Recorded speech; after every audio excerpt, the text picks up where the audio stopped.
Hello, welcome to Sound Bites. I'm your host, Holly Whitfield from the Daily Memphian. I'm here with Chef Kelly English, owner of the restaurant Iris Restaurant Group, however you want to say it, which includes Restaurant Iris, the Swamp Bar Fino's, Rocket Greens and Things food truck, and more, and Second Line, which is what we're about to talk about. We have a great this is the part 2 of episode 1, season 9 of Sound Bites. So if you didn't hear the first episode, this one flows right in. So go back, listen to episode 1, come back to this. Thank you so much, Kelly. Glad to be here. Thank you for hanging out with us. Are there 52 episodes in a year? Approximately. We try. Okay, yeah. Just curious. It's getting close. It's probably like 48 or 49 because we take a couple weeks off. Sure. But yeah, you're right. It blew my mind actually thinking about how, and thank you for this plug, how many episodes we did. 46. 46. Okay. 46 episodes in 2025. A 6-week sabbatical. Yep. Don't you aspire to have a sabbatical one day? Like, what even is I that? don't know. I don't know. I took Nobody knows. I took a 3-week vacation in 2025, which was something that was planned for like a very long time, like before I even got this job.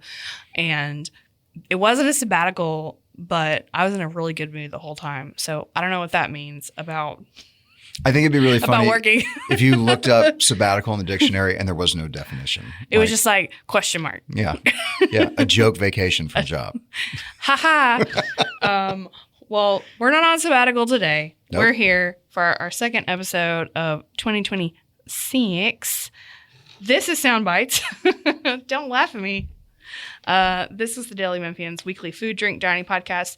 It is a part of our free podcast series at the Daily Memphian, dailymemphian.com. Go to podcasts. You can listen to all of it. You don't even have to put in your email address. You can just hear it. It's amazing. We're here today with Chef Kelly English, and we're just going to jump right in to what we were talking about in part 1 of this episode, which was how things are shifting a little bit with his restaurants. Mm-hmm. We have the Second Line in Midtown, there at the corner of Monroe and Cooper. And that is going to move to be adjacent to Restaurant Iris in East Memphis and Laurelwood. And the Swamp Bar, that's now where Iris was, thank you, is going to be expanding into that Second Line space. But we're going to talk about the new Second Line. Sure. In East Memphis. Yeah. Plans, thoughts, feelings, vibes. Feeling What's great. it going to be? On the left or the right? It's still, if you're facing it, still to the left. So the still Iris to the right. It's still the same. Okay. It's west of Iris. As the original was, which is very good because thank you for that. Yep. Yep. I had a terrible sense of direction when I moved to Memphis, but Memphis will teach you east and west. It will. Real fast. Love it. Thank you, Memphis. Yeah. No, I'm super excited about Second Line. It certainly will be built around that roast beef po' boy still, dripping down your arms. Yep. But we want to take a look at what we did I think we opened that thing in 2012. That sounds right. That's silly. I still think of it as new. That's silly. That's how it goes, though. 2012 feels new to me. Yeah, it was just last year. What is time? Yeah. We've also been through this It's a weird social construct. washing machine of time in the last 6 years. Sure. Since 2020. So it That's also true. affects how we think. But 2012 is 8 years ago. old and new. Yeah. Yeah. Just happened. Mm-hmm. No, but that's very true about 2020 being a thing that it still feels like what happened right before 2020 just happened. Yeah. But we want to make it more family friendly. That's one thing that we want to do. Yes. We want to grow up with our clients, and personally, I love that, but yes, keep going. And so there will still be all the things that we built this place around, but we want to have a really robust menu for families to come in. Obviously there are more families in the neighborhood that we are going to be in than we were in. And there are plenty of families in Midtown. I'm not saying anything that isn't true, though. I mean, more families live out this way. So we want to make sure that we are taking care of, that group of people.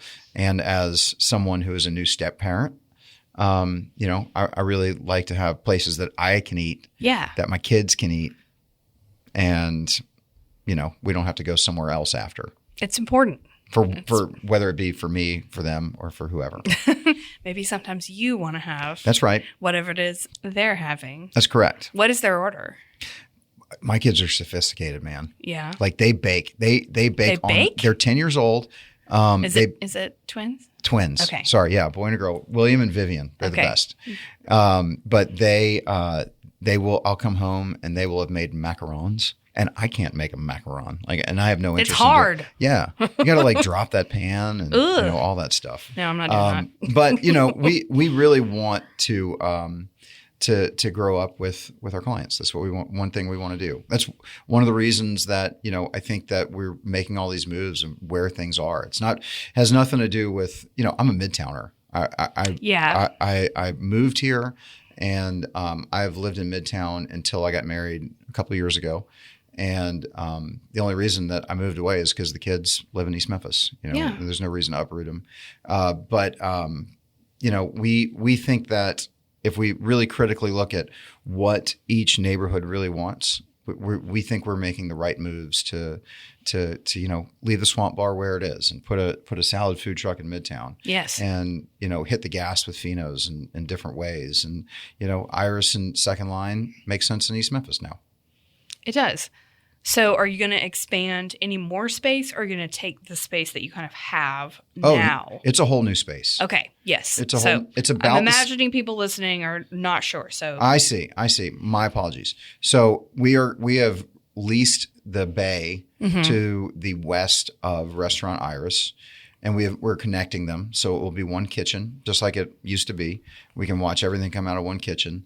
The inside of the space will be about the same size as the inside of Second Line is now. Ann Nice. Parker is doing the design, just like she did the new Iris, and collect and curate. yeah, Yeah. which is really funny because my wife's name is Annabeth Parker. So there are times that people will think that she did the inside, or the other way around. And it's really funny. And then the last time you were on the podcast, at the beginning of 2025, you had Parker Posey in the restaurant. So She was maybe awesome. she did it too. She was awesome. Everything's confusing. Yeah. No, okay. But for real, you're moving into a new to you space. That's right. Next door. Yep. That's amazing. Congratulations. Thank you. Yeah. Yeah, and our team's really excited about it. We think we can put all these moves are. Yes, they are. We are looking critically about what works best, but really we're making these decisions to put our team members in the best position they can possibly be in to earn a living.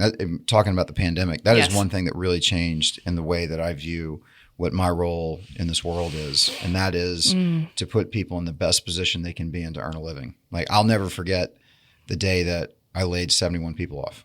Yeah. Never forget it. And every decision I make is to never put them or me in that position again. That is rough. Mm-hmm. Yep. I know you've spoken about that in years past, but Yep. it still hits me hard to Yeah. hear it right now because I can't imagine. Even I just spoke on part 1 of this episode about how I have 10 people, and anything that happens with them, I'm okay, we got to take care of them. That's I have right. 71 people. That's it was a heavy load. Yeah. And you hear about, corporate layoffs and these big bad companies that do Sure. this. I remember being that day and realizing that I couldn't take care of them anymore, and that their better option was to go get in whatever line was about to form and be as close to the front of it as possible. Yes. It's just a crazy thing to look back on. But now we've come around to kind of this different era. We have some new people working with you, and including Sam Mm-hmm. And Dirk. And Dirk. Yeah. Love Dirk. Told my favorite story about Dirk the first time we were on, about how I pestered him until he told me what was going on with Ernestine Hazel's years ago. Dirk is low key one of the biggest. Publicly, not inside. He's one of the biggest parts of the reason that we can do the things we do is that we have Dirk on our team. True. Yeah.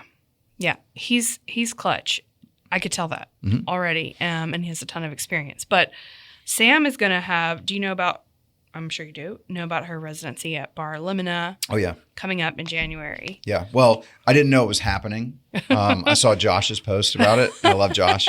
But I'll tell you, like, I don't know if the general public understands what a special community exists in Memphis. You know, I came up in New Orleans and it was super cutthroat. Yeah. Like, people did not play nice together.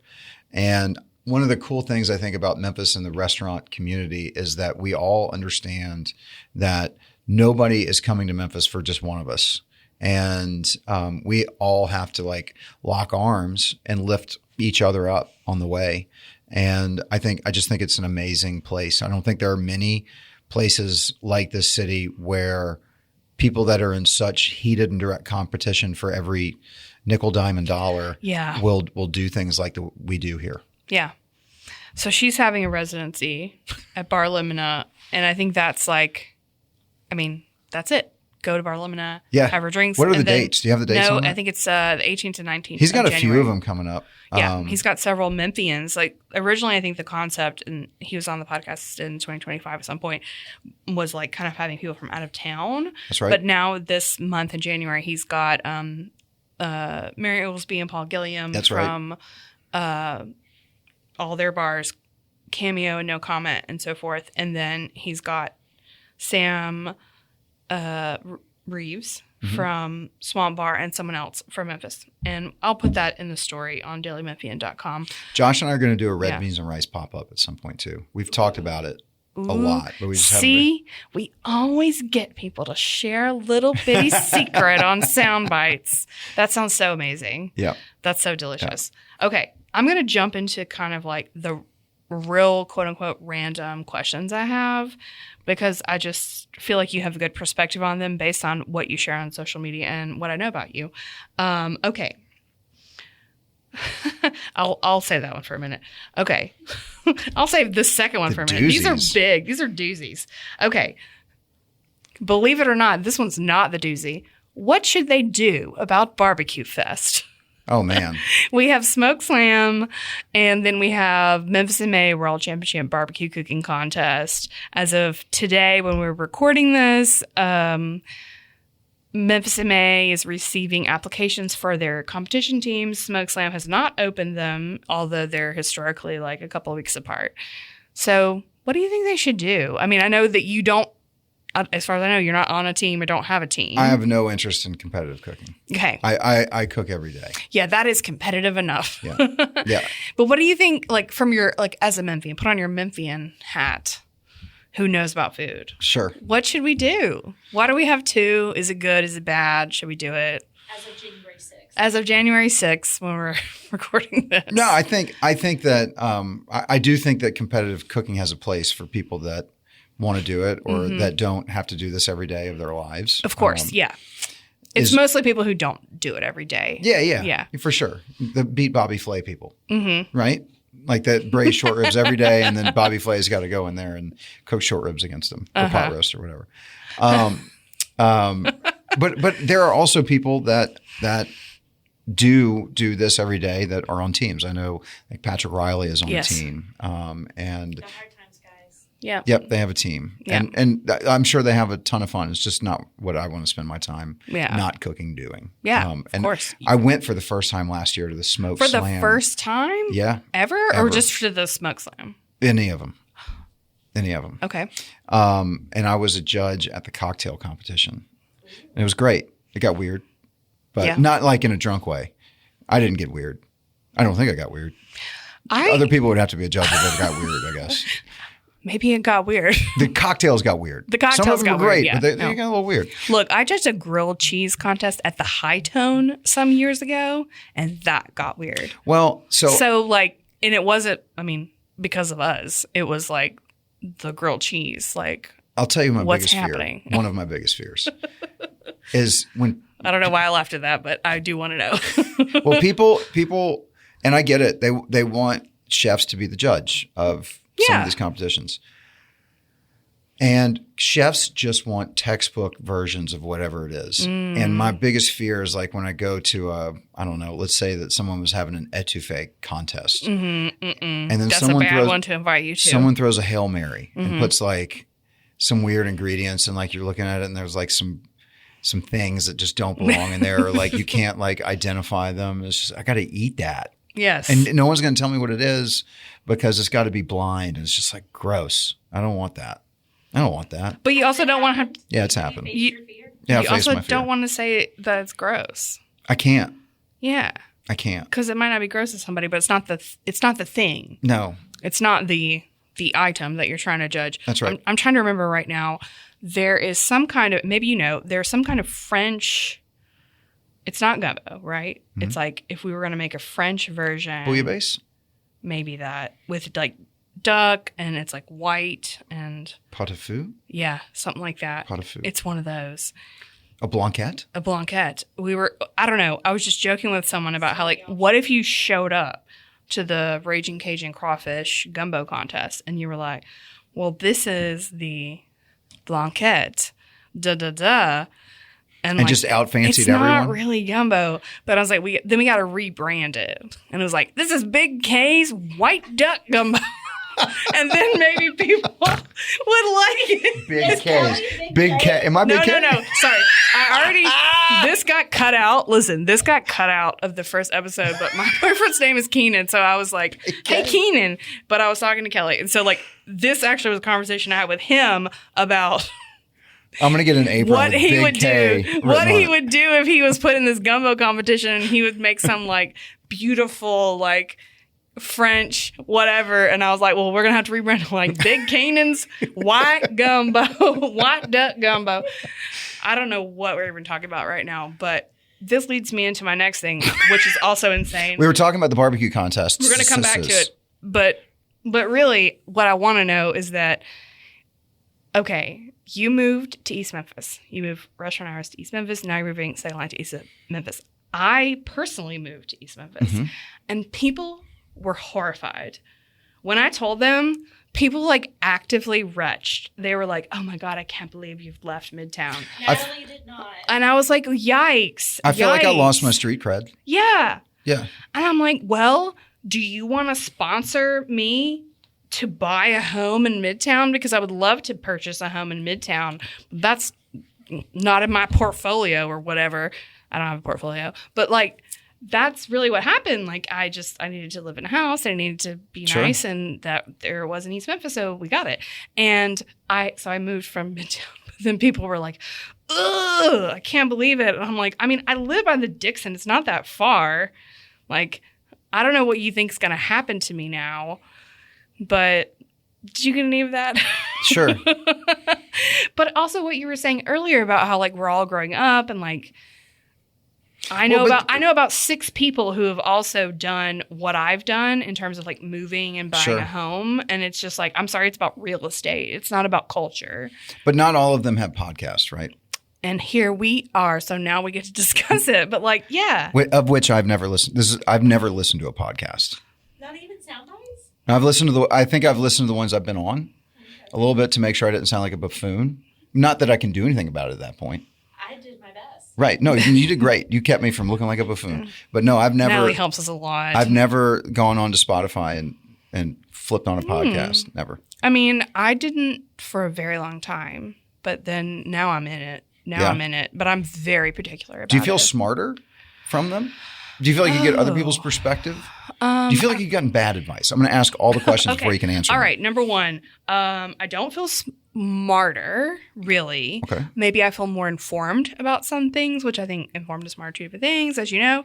But like, I feel that. I do feel like I've gotten additional perspectives on it because for obvious reasons. Like you hear people talk about their own experience. I'm also very particular. Like I don't listen to, and we actually talked about this with Andy Ticer and Michael Hudman, restaurant owners, and their podcast. We actually ended up. Wishes we would say Michael Hudman and Andy Ticer, by the way. Yeah, sorry. Were they particular about which No, we were joking about it. He doesn't. He does. That's hilarious. Poor Michael. You know, Mike H.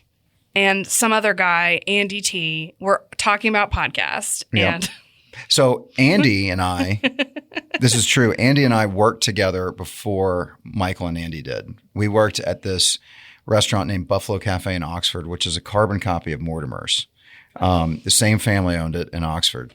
And so my mind is blown right now. Yeah. So both Andy and I came out of Buffalo Cafe. Is it still around? No. No. But if the entire Mortimer's kitchen called out sick, Andy and I could go do it without any training. Would you? 100%. I knew exactly how to make it all. Precisely. Chris, if you're listening, if all your staff calls out, Andy and I can come do it. This is the best thing that's ever happened. That's right. Soundbites. I'm so glad. See, this is why we go down these rabbit holes about listening to podcasts and stuff, because then you get these really fun Memphis restaurant facts about, like, you can make the trout almondine that they have there. Like, I don't know if you can recreate the atmosphere, but you could make the kitchen work. Oh, for sure. Yeah, amazing. For sure. By the way, speaking of podcasts, let me tell you one thing that really bothers me. Okay. I feel like, and this has nothing to do with podcasts, but I put them somewhere in the same category. I feel like as a society, we have made too many things that should be hour-and-a-half movies into 10-part, 85-minute episodes Oh, on have you TV. been watching Stranger Things? Or No, what? I won't. Okay. Like my wife. I watch it against my will. I annoy my wife so much because she'll say, "Hey, I got this show that I want to watch," and my questions are, how many episodes and how long are the episodes? And she's like, you don't even care what it's about. And I'm like, I don't. I do not care. It's the format that's the problem. But why do we have 10 hours? Why do we have longer than the entire Lord of the Rings trilogy about whatever? Well, that should be the standard, right? If it's longer than Lord of the Rings trilogy, then you really need to be like But that's just season one. like a panel. That's just season one. Like, what are we doing? Who has the time? Yeah. I don't know. Yeah. Well, these sound bites are a tight 27 minutes if you listen on WYXR on Thursdays at 11. They're much longer if you subscribe on Apple Podcast. I agree with you, though. It's too much. Podcasts are weird. They're definitely weird. And I'm very picky about them. And like people get really, really into the true crime ones. And I have like very specific ones that I listen to and I don't listen to. And then I have very specific like TV show related ones that I listen to and don't. So like, I mean, it's kind Can you of imagine like, if E.T. came out now? Like it would be 4 seasons, 8 episodes each. That's so disappointing. We'd have to like all of it. Like it's just dumb. That's not good. It's too much. I also wanted to ask, and these are some of the doozies we referred to earlier. Okay. Like, Are these rapid fire? Yeah, sure. Okay. This one can go a little long within rapid fire. I can expound. Besides New Orleans, southern city that most influences your cooking or your attitude toward cooking? Memphis, Tennessee. Well, yeah. Okay. So third choice then. Third choice. Oh, man. Feel free to expound on Memphis, but I really want to know. I feel like the Mississippi Delta that connects Memphis and New Orleans does not get enough of its due. And it is a very interesting place. Lafayette, Louisiana. Yeah. You know, people lump Cajun and Creole together, and they're not the same thing. What's the difference? Just Well, for the people listening. The quickest way is if there's a tomato in it, it's Creole. Yeah. And if there's not, it's Cajun. The further you get west, north and west in Louisiana, the more Cajun it gets. So the browner things get, the more Cajun it is, and the redder things get, the more Creole it is. Yep. Do you have a preference? It depends. You know, I like a Cajun gumbo, but I love shrimp Creole. You know, I have, so my dad's side of the family was from Lake Charles, so very more Cajun. Yeah. And then my mom's side of the family is from New Orleans, very Creole. In fact, let me tell you the dumbest grandparent names that anyone's ever had. Ooh. Okay. So I never knew my grandfather on my mom's side. He passed away before I was born. Yeah. So I had my grandmother and my grandfather that lived in Lake Charles. They lived on a river. And I had my grandmother that lived in New Orleans. I called her city grandma. And then I had river grandma. And then I just had grandpa. That's the worst. I'm sorry. That is the worst. That's the worst. That's the worst. I thought you were going to be like Ninu and No, Peepaw. City Grandma and River Grandma. And even further, That sounds like a fable. check this out. So my grandfather on my dad's side, so they grew up in the Depression in Texas. Yeah. Second grade education before he had to go to work in the farms. And you can imagine if he had a second grade education, it was probably more than his parents had, right? Like usually that's, you grow and whatever. So they tried to name him Gerald, but they named him Gearl, Gerald. He went by Max, okay? Okay, But of course. his sister got the shorter end of the stick. They tried to name her Juanita, okay? They named her Waniter, Juaniter, okay? And Heavens. I know. And when her parents died, she had her name legally changed to Juanita. But I've always wanted to have a dog named Juaniter. Juaniter. And when people ask, I'd be like, it's a family name. It's a family name. Juaniter. What? Okay, so. But I don't know if they spelled it that way on the birth certificate, or if like the nurse phonetically made out what they were saying, or if the nurse spelled it that way. I have no idea. Any answer is amazing. Juaniter. Oh, yeah. Juaniter. What are the other grandparents' names in your family? Sarah. Okay. And then my grandmother's name was Alta. Alta. Alta was River Grandma. Sarah was Alta. City Grandma. Alta's a cool name. Alta's cool, yeah. Mine are Connie and Roger, which is Okay. quite nice. And then my other grandparents on my father's side are Claude, Okay. I had a Claude. Claude, Claude, A-U-D-E. Uh-huh. and Onita. Oh. It's not Juanita, They should but They it's should have Onita. met. Onita Glass was her name. They would have raised some hell. That's some cool names. That's Yeah. a cool name. Okay, we're I'm going to keep going with some of the questions. We are going to talk about lanyards before this is all over. The questions I have here now are very hilarious. Like, what's the problem with media coverage in this city? You can answer that if you want. Welcome to the podcast. I don't know about in this city, but the media coverage in general, I would say, kind of goes with everybody worries about the next generation. In my industry, everybody worries about the next generation. If there will be an attention span long enough for people to put in the work that it takes to really like get good at what you do, and not just make one dish on Instagram and feel good about it. Oof, yeah. Mm-hmm. And I feel like media coverage in general is, and I was once the new exciting thing. So like, and it was getting media coverage when I was young was great. I will say that if I could critique my own life, I feel like I got too much attention too fast. Mm-hmm. And I think that I often wonder what my life would have been like if I had to work harder for it. Not that I haven't worked hard, because I've worked my ass off. Damn. But I it's difficult to be 29 years old, open a restaurant, and everyone tell you how good you are. Yeah. And I'm not saying that I haven't been humble or whatnot, but when you start getting attention like that, the thing that people really want to do is pull you out of your restaurant to do things. Yeah. And I'm thankful for everything that happened for me. I wish all of those things would have happened a year later. There are some other things personally that lined up in weird ways that made things difficult. But that's the way it is, though. I mean, if you want to be really honest, that's pretty honest. Yeah, that's very honest. Yeah. Thank you for that. Uh-huh. No, I think that's true. I mean, like, also very, very media savvy of you to be like, what's the problem with the media? Well, it's Me. Yeah. I mean, No, here I am in the media. So it's me too. Here we are. There are a lot of media outlets that, and I'm not thinking of any specifically, but pay for play is difficult. You know, we are like a lot of other restaurants. Like, we don't have the budget to pay to play. Yeah. And we won't pay to play. Like, I've never paid for any placement on anything we've ever gotten. Like, we had a long run where we were, best chef, best restaurant, and like everybody would say, oh, they pay to advertise. I didn't pay to advertise. That's not how it works. Never once. That's not In how it fact, I feel like it went on so long. I asked for us to be taken out of the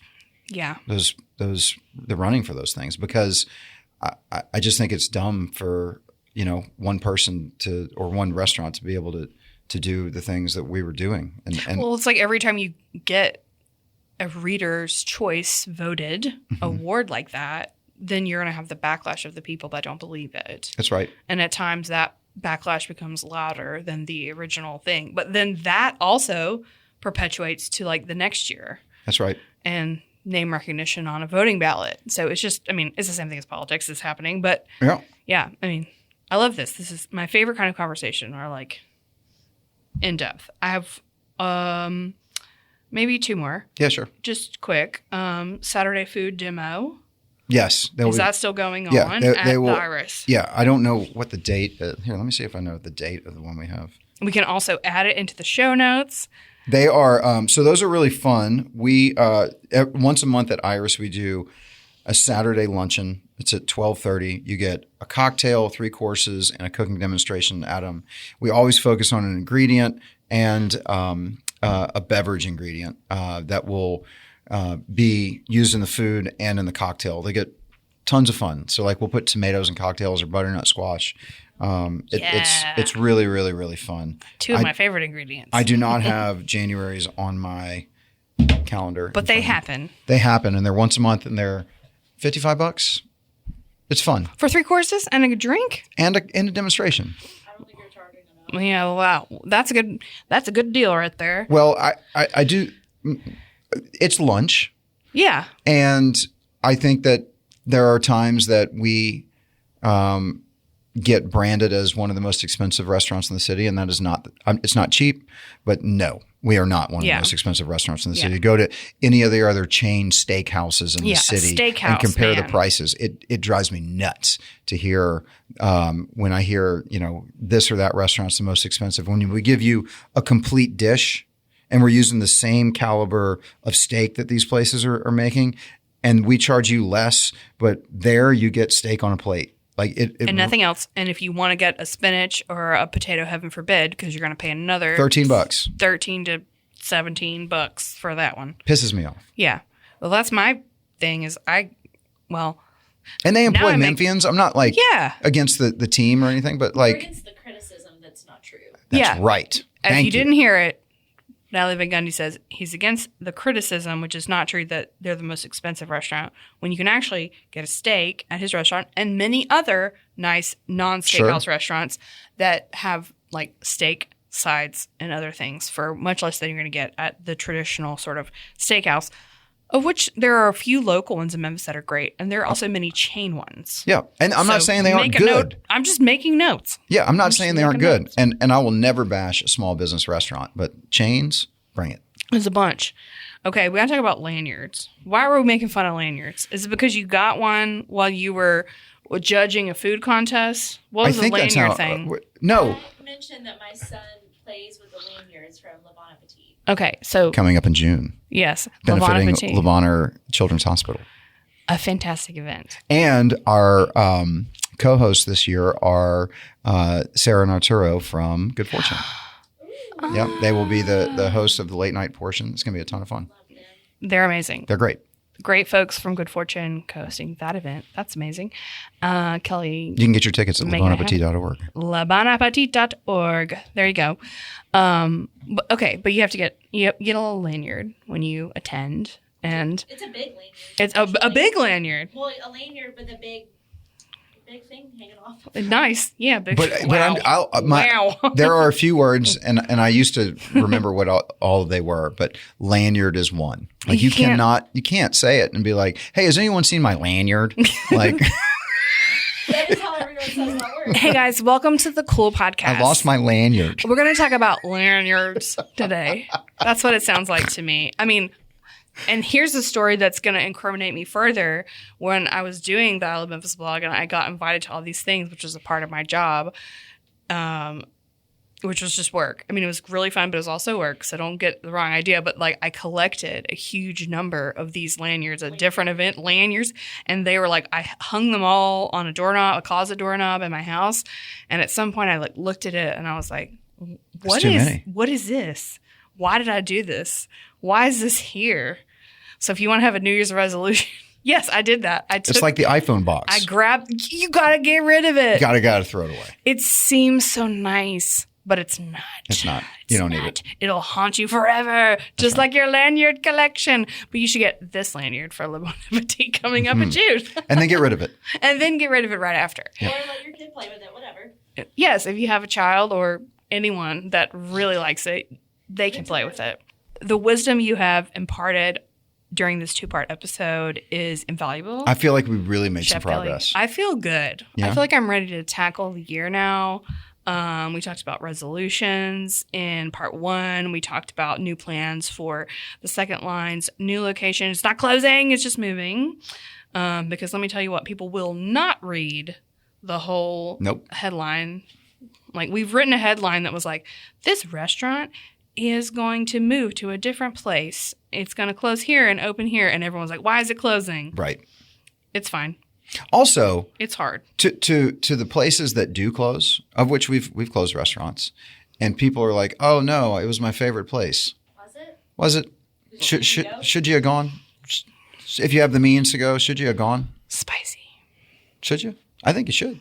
Taking notes, learning things, talking about what's going on in the Memphis restaurant scene and what's going on at Restaurant Iris and Second Line and Rocket Greets and Things Food Truck and Swamp Bar and New Casual Swamp Bar and What Am I Missing Fino's. I want to throw one more thing in. Yeah.